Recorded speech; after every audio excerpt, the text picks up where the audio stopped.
Baik, kembali lagi dengan saya, Idris Bagus Putrawan, dan di sini saya akan membawakan materi mengenai laboratorium analisis DNA. DNA adalah asam nukleat yang mengandung materi genetik dan berfungsi untuk mengatur perkembangan biologi seluruh bentuk kehidupan secara seluler. DNA juga berfungsi untuk menyimpan informasi genetik yang mengatur seluruh proses biologis dalam tubuh. DNA terdiri dari dua heliks spiral berputar berlawanan arah yang saling berpasangan melalui ikatan hidrogen antara nitrogenous basis. Basis nitrogen ini terdiri dari adenin, guanin, sitosin, dan timin yang membentuk pasangan yang khas. DNA pada organisme tingkat tinggi seperti manusia, hewan, dan tumbuhan terdapat di dalam inti sel dan beberapa organ lain di dalam sel seperti mitokondria dan kloroplas. Pada organisme tingkat rendah, DNA penyusun kromosom dan plasmid dibungkus oleh leading cell, dan pada bakteri atau dibungkus oleh protein tertentu. DNA pada tumbuhan sendiri terdapat di dalam inti sel dan beberapa organ lain di dalam sel seperti mitokondria dan kloroplas.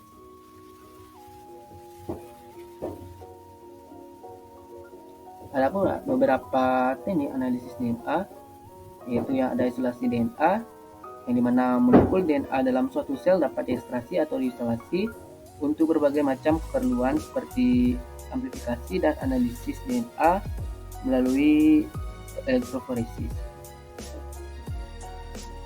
Kemudian ada elektroforesis dan kemudian juga ada PCR.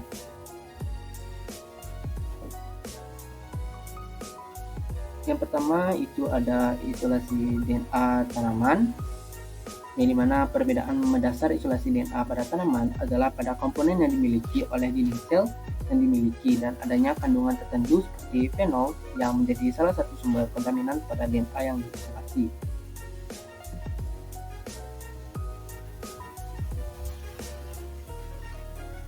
Berikutnya itu ada prosedur isolasi DNA, yang dimana yang pertama timbang 0,1 gram daun muda dan dibekukan dalam nitrogen cair, kemudian digerus dengan menggunakan mortar martil sampai halus menjadi bubuk.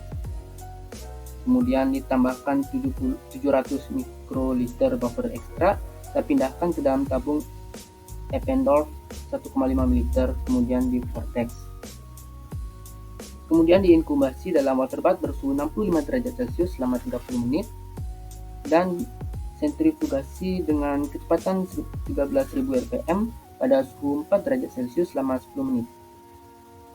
Kemudian pindahkan supernatan yang diperoleh ke dalam tabung Eppendorf 1,5 ml yang baru dan tambahkan dengan PCI sejumlah volume yang sama, kemudian di vortex kembali.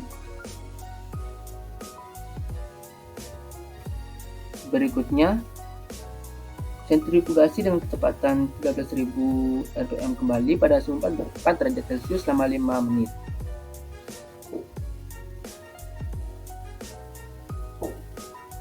Supernatan yang diperoleh kemudian dipindahkan ke tabung Eppendorf 1,5 ml baru.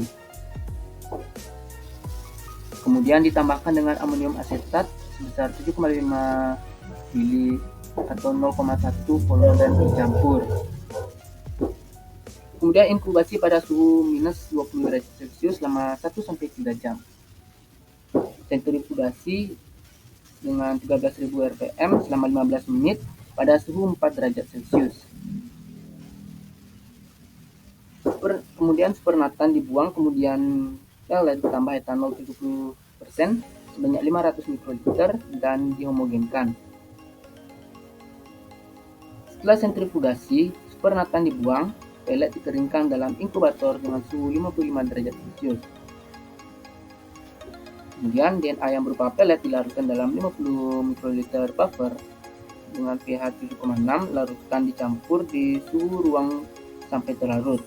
DNA dapat disimpan pada suhu minus 20 derajat Celcius sampai saat digunakan. Baik, yang berikutnya itu ada PCR atau polymerase chain reaction, yang mana sejak pertama kali ditemukan oleh Carey Blanche pada 32 tahun silam, di mana teknologi PCR telah merevolusi semua aspek biologi molekuler di seluruh dunia. Polymerase chain reaction (PCR) adalah teknik perbanyakan amplifikasi nukleotida melalui proses enzimatik yang dilakukan secara in vitro. Melalui teknik ini, akan didapatkan nukleotida beberapa kali lipat dari jumlah nukleotida yang diamplifikasikan.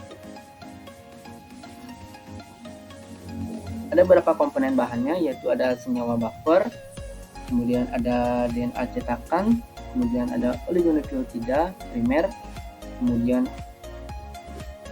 ada deoksiribonukleotida trifosfat atau DNTP, kemudian ada enzim DNA polimerase.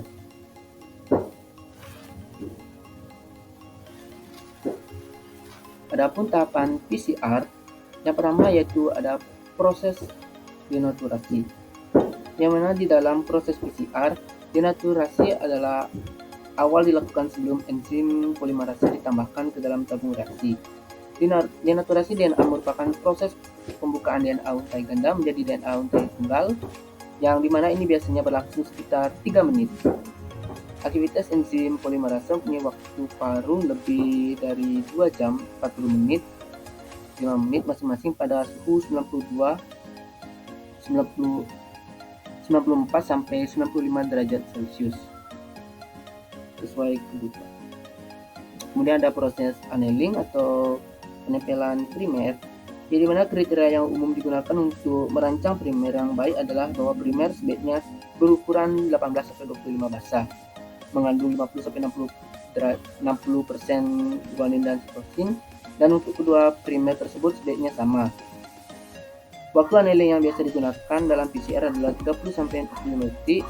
Semakin panjang ukuran primer, semakin tinggi temperaturnya. Kisaran temperatur penempelan digunakan adalah antara 36 derajat Celcius sampai dengan 72 derajat Celcius. Namun suhu yang biasa dilakukan itu antara 50 sampai 56 derajat Celcius. Kemudian berikutnya ada proses pemanjangan primer atau extending, di mana selama tahap ini enzim polimerase memulai aktivitasnya memperpanjang DNA primer dari ujung 3 basa. Kecepatan penyusunan nukleotida oleh enzim tersebut pada suhu 72 derajat Celcius diperkirakan 35 sampai 100 nukleotida per detik, bergantung pada buffer, pH, konsentrasi garam, dan molekul DNA target.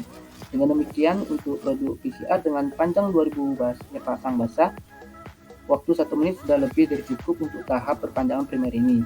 Biasanya di akhir siklus PCR, waktu yang digunakan untuk tahap ini diperpanjang sampai 5 menit sehingga seluruh produk PCR diharapkan terbentuk DNA untai ganda.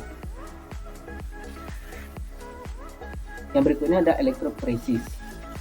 Elektroforesis merupakan proses bergeraknya molekul yang bermuatan dari kutub negatif menuju ke kutub positif di dalam gel yang direndam dalam larutan penyangga.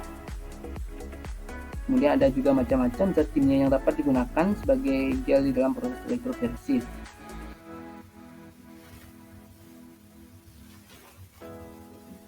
Secara umum ada 2 jenis gel yang bisa digunakan, yaitu ada agarose gel elektroforesis dan polycarinamide gel elektroforesis. Adapun prosedurnya yaitu dengan yang pertama menyiapkan sel elektroforesis. Kemudian setelah sel elektroforesis siap, yaitu gel elektroforesis dan larutan buffer, kemudian masukkan larutan marker ke dalam sumur marker dengan mikropipet. Sampel DNA hasil PCR dicampur dengan loading dye sebagai pemberat agar sampel DNA tidak keluar dari sumuran. Sampel DNA yang sudah dicampur loading dye dimasukkan ke dalam sumuran sampel dengan mikropipet. Untuk membuat DNA bermigrasi, sambungkan kabel pada katoda dan anoda dengan sumber listrik. Dengan adanya sumber listrik, sampel DNA akan bermigrasi ke kutub positif. Hal ini dikarenakan DNA memiliki gugus fosfat yang bermuatan negatif. DNA yang memiliki ukuran lebih kecil akan bermigrasi lebih cepat. Selanjutnya, visualisasi fragmen DNA dengan merendam gel elektroda pada ETBR dan amati di bawah sinar UV agar bisa dibaca. Baik, sekian yang saya sampaikan. Terima kasih dan semoga bisa menambah ilmu.